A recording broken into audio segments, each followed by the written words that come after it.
تو مرنا حق ہے، اپنی آخرت کی تیاری کرو. بغیر داڑیاں رہتے ہو.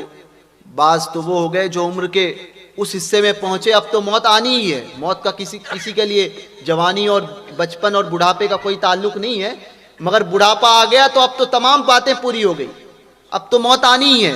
مگر اس کے باوجود بھی وہ داڑھی منڈاتے ہیں، داڑھی منڈاتے ہیں اور کہتے ہیں کہ نہیں نہیں، ابھی تو تب کریں گے جب حج پہ جا کر آئیں گے، داڑھی تب رکھیں گے جب یہ ہو جائے گا.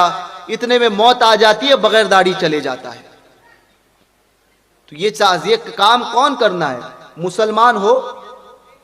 کہتے ہیں بعض لوگ تو یہ کہنے لگے کہ نوکریاں نہیں ملتی.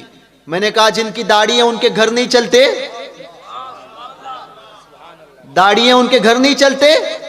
داڑھی کا تعلق، رزق کا تعلق داڑھی سے کیسے؟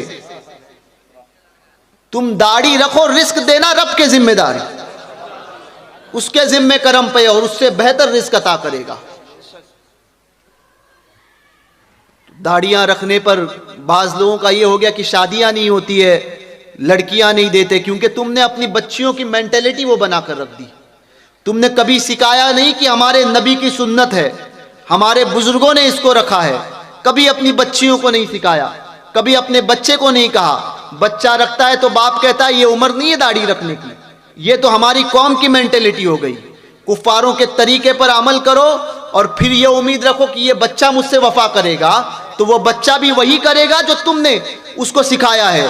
کہ بڑھاپے میں پہنچو گے کہ وہی تمہیں اپنے گھر کے باہر رکھ دے گا، اور پھر بعد میں کوستے بیٹھتے ہو کہ اولاد ایسی ہے، اولاد پوچھتی نہیں ہے.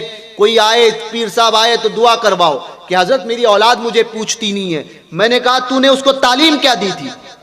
تعلیم دی تھی کہ ماں باپ کی نافرمانی کرنے والا جہنم میں جائے گا؟ ماں باپ کی رضا میں اللہ اس کے رسول کی رضا پنہا ہے. تعلیم دی تھی؟ نہیں دی. اور آج جب تعلیم نہیں دی تو پھر ببول بونے کے بعد میں گلاب کی پھول کی امید کرنا ہی بے وقوفی ہے نا. بویا ببول تھا اور کہتے ہو گلاب کا پھول ملے، تو یہ نہیں ہوگا. اپنی اولاد کو سکھاؤ، دین سکھاؤ، حب رسول کیا ہوتا ہے وہ سکھاؤ، حضور کے دشمنوں کا بغض پلاؤ.